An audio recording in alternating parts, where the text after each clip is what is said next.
বেসরকারি লজে দীর্ঘদিন ধরেই রমরমিয়ে চলছিল মধুচক্রের আসর। বিষয়টি জানতে পেরে তককে তককে ছিলেন স্থানীয়রা। অবশেষে সেই মধুচক্রের আসরের পর্দাফাশ করলেন শনিবার। লজের মধ্যে অশালীন অবস্থায় ধরা পড়লেন দুই অপরিচিত যুবতী সহ এক যুবক, যাকে কেন্দ্র করে শনিবার দুপুরে জোর চাঞ্চল্য তৈরি হয় পুরাতন মালদার মঙ্গলবাড়ি এলাকায়। ঘটনার খবর পেয়ে মালদা থানার পুলিশ সেখানে ছুটে যায় এবং লজে স্থানীয়দের হাতে আটক দুই যুবতী সহ এক যুবককে আটক করে থানায় নিয়ে যায়। তবে ধৃত যুবকের দাবি তিনি মধুচক্রের সঙ্গে জড়িত নন, লজে রান্নার কাজ করেন। যদিও স্থানীয়দের দাবি এই লজে দীর্ঘদিন ধরেই খারাপ কাজ চলছিল। বিষয়টি জানতে পেরে তারা হাতে নাতে ধরার অপেক্ষায় ছিলেন। অবশেষে আজ অশালীন অবস্থায় দুই যুবতী সহ এক যুবককে ধরে পুলিশের হাতে তুলে দিয়েছেন। পুলিশ গোটা ঘটনা খতিয়ে দেখতে তদন্ত শুরু করেছে। এখানে দুটো মেয়ে আছে যারা বাইরে থেকে আসে, ঠিক আছে, সাথে ওর একটা এজেন্টও আছে। নানা রকম আপত্তিকর কাজ হয়, এতদিন আমরা কানে শুনতাম, আজকে তা সামনাসামনি দেখতে পেলাম এবং মেয়েগুলো বা এজেন্টটাও স্বীকার করলো ওরা যে অন্যান্য দিন আরও 5-6 জন থাকে, আজকে 2 জন আছে। তারপরে পুলিশ আসলো, প্রশাসন আসলো, তারা তাদের কাজ করবে বা আশ্বাস দিল তাদের বিরুদ্ধে ব্যবস্থা নেবে। তো সেই লস থেকে উঠিয়ে নিয়ে গেল। আমরা শুনতাম আপত্তিকর কাজ হতো। ডিজিটাল জেনারেটর নিয়ে বিতর্ক তৈরি হলো মালদার হবিবপুর ব্লকের আইহো হাই স্কুলে। ঘটনায় অভিভাবকদের একাংশ রাতের অন্ধকারে জেনারেটর বিক্রি করে দেওয়ার অভিযোগ তুললেন প্রধান শিক্ষকের বিরুদ্ধে। একাংশ অভিভাবকের অভিযোগের সুরে সুর মেলালেন স্কুল পরিচালন সমিতির সভাপতিও। যদিও সমস্ত অভিযোগ ভিত্তিহীন বলে দাবি করলেন স্কুলের প্রধান শিক্ষক। জানা গেছে, প্রায় 3 বছর আগে আইহো হাই স্কুলে ছাত্রছাত্রীদের সুবিধার্থে স্কুল কর্তৃপক্ষ একটি ডিজিটাল জেনারেটর কিনেছিলেন, কিন্তু গত মাসের 19 তারিখ রাতের অন্ধকারে সেই জেনারেটর স্কুলের প্রধান শিক্ষক বিক্রি করে দেন বলে অভিযোগ করেন অভিভাবকদের একাংশ।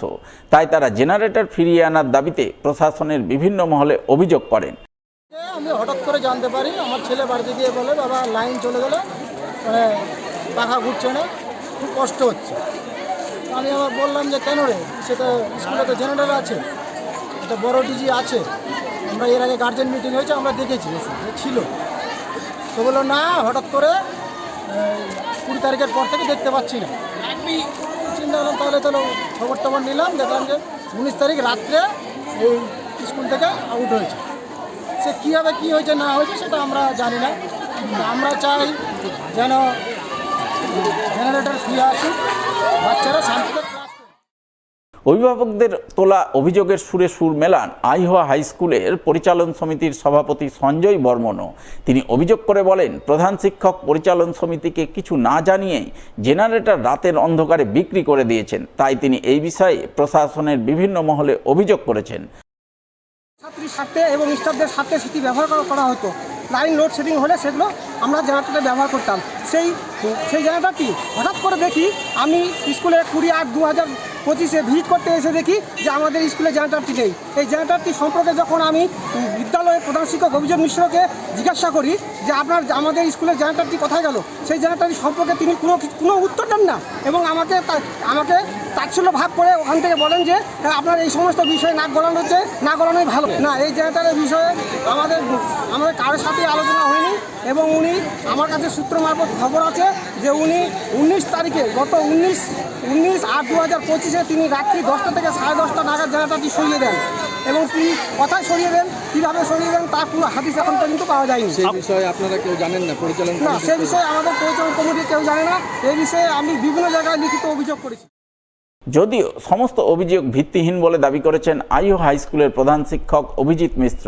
তার বক্তব্য, জেনারেটরটি কেনার পরেই কিছু ডিফেক্ট ধরা পড়েছিল, সেই কারণে যেখান থেকে জেনারেটর কেনা হয়েছিল সেখানে ফেরত দিয়েছেন এবং জেনারেটর ফেরত বাবদ পুরো টাকাটাই স্কুলের জয়েন্ট অ্যাকাউন্টে গচ্ছিত রয়েছে।